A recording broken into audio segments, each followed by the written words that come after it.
Jumpa lagi dengan mata kuliah robotika. Saya Budi Adi Perdana dan pada pertemuan kali ini akan dibahas tentang geometri dan transformasinya.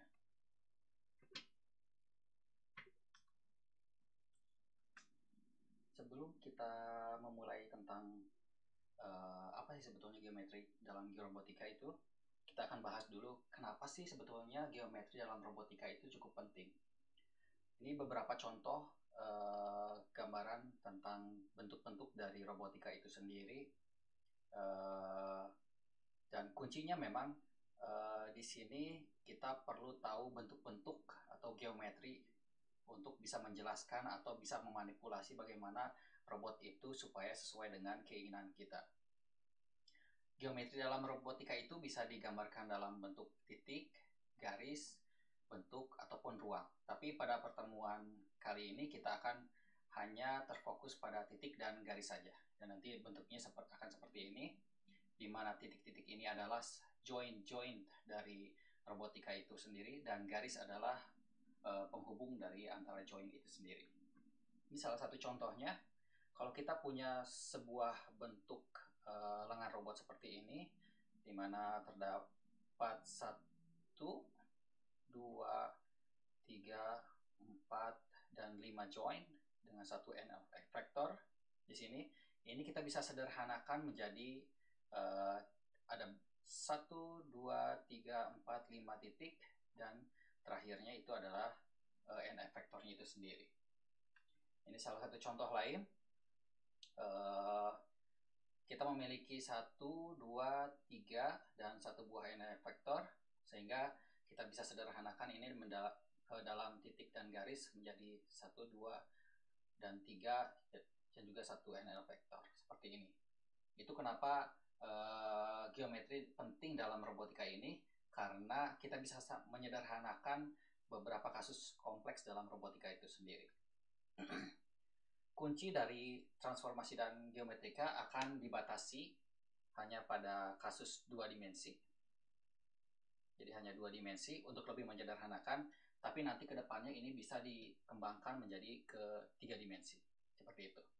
Kunci dari, ini contoh yang tadi yang sudah disederhanakan, kunci dari transformasi geometri itu sendiri hanya ada 2, yaitu translasi dan juga rotasi. Lalu bagaimana sih kita bisa mentranslasi atau merotasikan dalam secara matematik?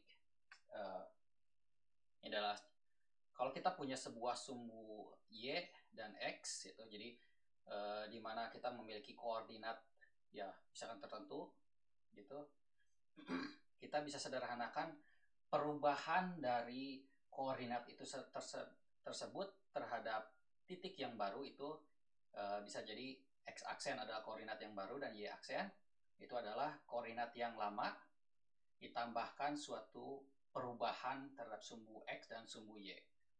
Jadi kalau gambarannya itu nanti yang berubah adalah koordinatnya akan berubah dari y terhadap x yang awal digeser sejauh dx dan dy menjadi y-aksen dan x-aksen. Ini bisa kita sederhanakan dalam bentuk matriks, itu jadi x-aksen y-aksen sama dengan matriks identitas, itu nanti akan menggambarkan bahwa dirinya sendiri itu, jadi kalau 1 kali x ditambahkan 0 kali y itu akan menjadi x saja, dan kalau 0 dikali x ditambahkan 1 kali y jadi y-nya.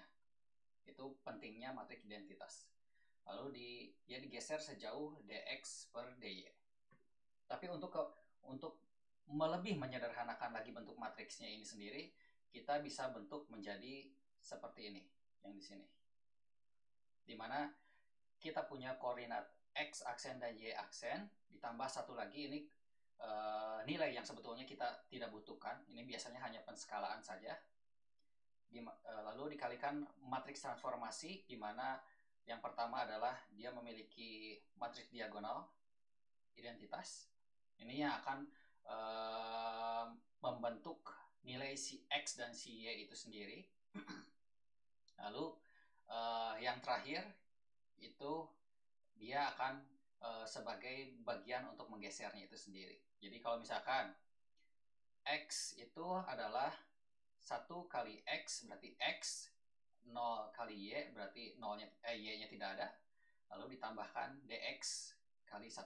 Jadi ini hampir sama dengan yang di atas ini, hanya dalam bentuk matriks.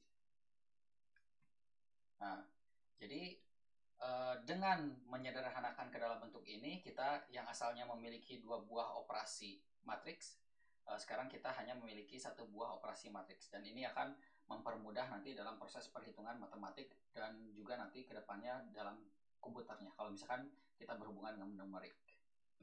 Ini adalah contoh kalau kita aplikasikan persamaan transformasi translasi ini.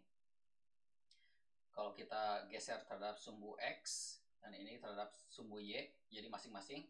Kalau di sini si perubahan terhadap sumbu Y-nya dibuat 0, sedangkan yang di sini kebalikannya. Jadi X-nya yang dibuat 0. Lalu bagaimana kalau kita ingin mentransformasikan secara rotasi atau merotasikan sebuah koordinat X dan Y menjadi koordinat baru yang dirotasikan pada sudut theta, sudut tertentu yaitu theta. Jadi kalau misalkan gambar sederhananya itu adalah nanti si aksisnya itu sendiri kita rotasikan sejauh theta seperti ini. Tetanya bisa positif atau kebalikannya negatif. Nanti si X ini, X yang baru itu merupakan nilai X yang hanya komponen dari cos tetanya saja dikurangi Y komponen sin tetanya, sedangkan untuk yang Y aksen itu X bagian yang sin tetanya ditambahkan Y bagian yang cos tetanya. Jadi kalau kita bentuk dalam bentuk matriks, dia akan menjadi seperti ini. Dan kalau kita sederhanakan lagi seperti yang sebelumnya untuk translasi, dia akan menjadi seperti ini. Yang membedakan adalah kita punya beberapa nilai 0, 0, 0 ini yang sebetulnya tidak kita gunakan, dan kuncinya adalah di sini. Dia ini nanti fungsinya adalah untuk menggeser gitu, kalau misalkan kita gabungkan dengan yang translasi itu sendiri. Ini adalah contohnya kalau kita rotasikan terhadap sumbu titik masanya di sini. Sedangkan kalau di sini tidak berada titik masanya, tapi sumbunya tetap di sumbu 0 ini. Contohnya kalau misalkan untuk pergerakan di angsel atau di joint daerah lengan robot seperti ini.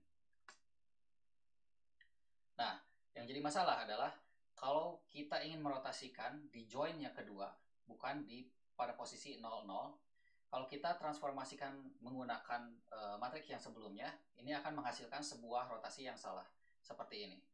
Jadi, dia bukannya berotasi pada sumbu si joint yang kedua, tapi dia akan berotasi pada sumbu 0 yang di sini.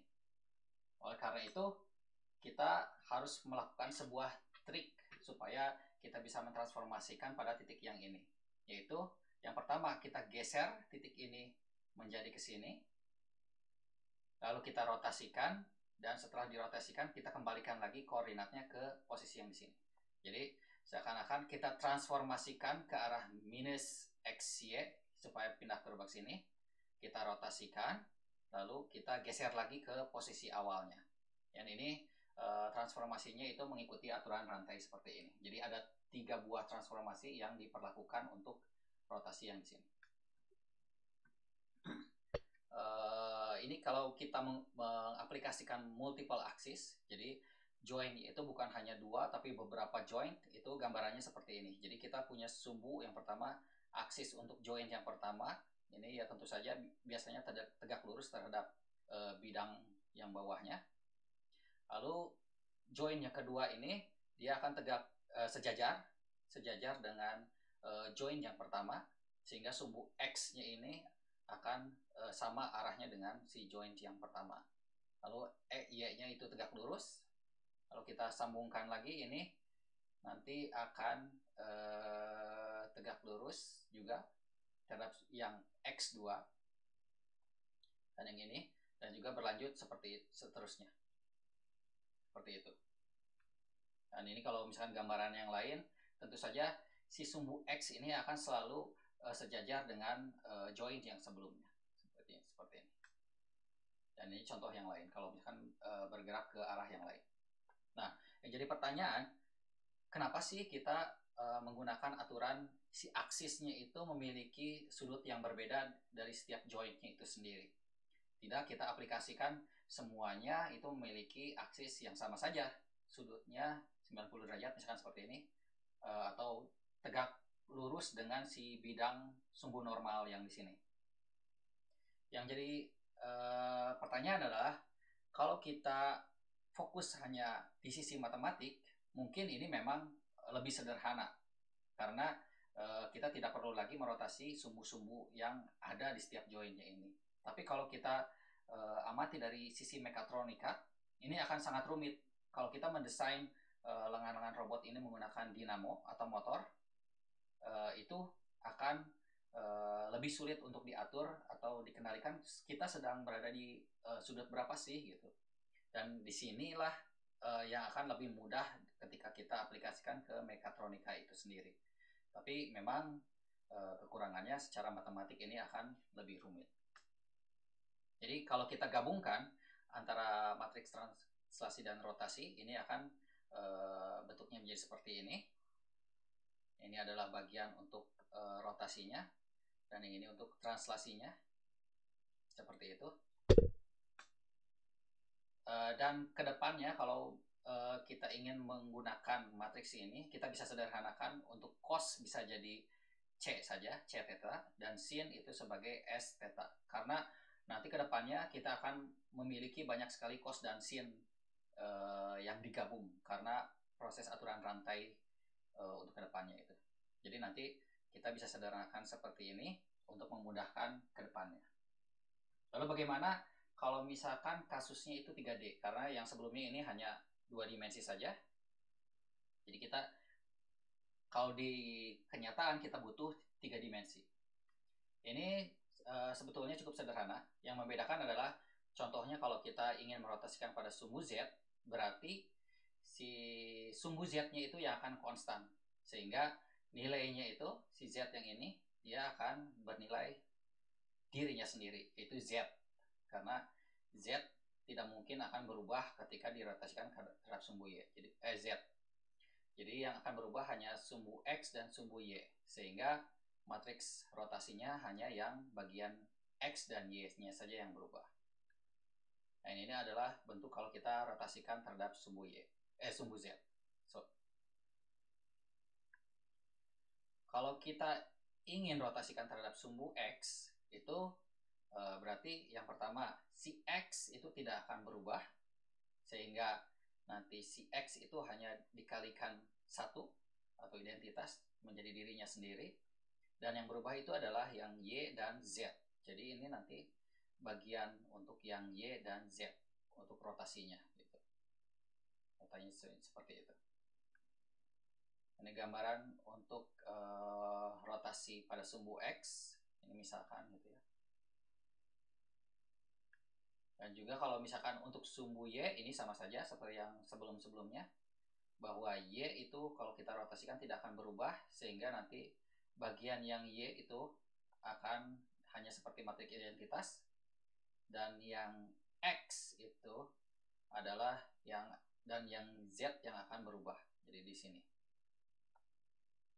seperti itu. Dan ini nanti bentuk proses rotasi yang akan dihasilkan kalau kita merotasikan pada sumbu Y. Seperti itu. Pada kenyataannya, kalau misalkan kita berhubungan dengan robotika, tentu saja rotasinya itu tidak hanya pada satu sumbu saja. Mungkin ada satu sumbu, 2 sumbu, atau 3 sumbu.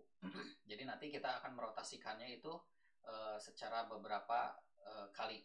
Ini contohnya kalau misalkan rotasi pada sumbu X itu biasanya disimbolkan oleh sudutnya itu gamma, dan ini bisa disebut sebagai rho. Kalau misalkan rotasi terhadap sumbu Y itu biasanya sudutnya itu disebut beta, dan ini disebut rotasi pitch. Dan untuk yang sumbu Z, rotasinya ini biasanya disimbolkan dengan alpha, dan ini diberi nama sebagai rotasi yaw.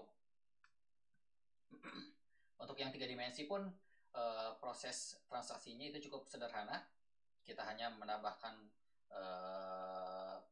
pergeseran pada sumbu Z, sehingga nanti ini masih tetap matrik identitas, dan kita akan mendapatkan tambahan, yaitu si Z itu akan bergeser sejauh dz, seperti itu. Jadi bentuk umum dari transformasi untuk yang kasus 3 dimensi itu adalah yang di bagian sini itu bagian untuk rotasinya, sedangkan untuk yang di kolom terakhir itu untuk yang translasinya. Mungkin cukup sekian pada pertemuan kali ini, yaitu geometri dan transformasi. Kita akan lanjut lagi ke pertemuan selanjutnya, yaitu forward kinematik.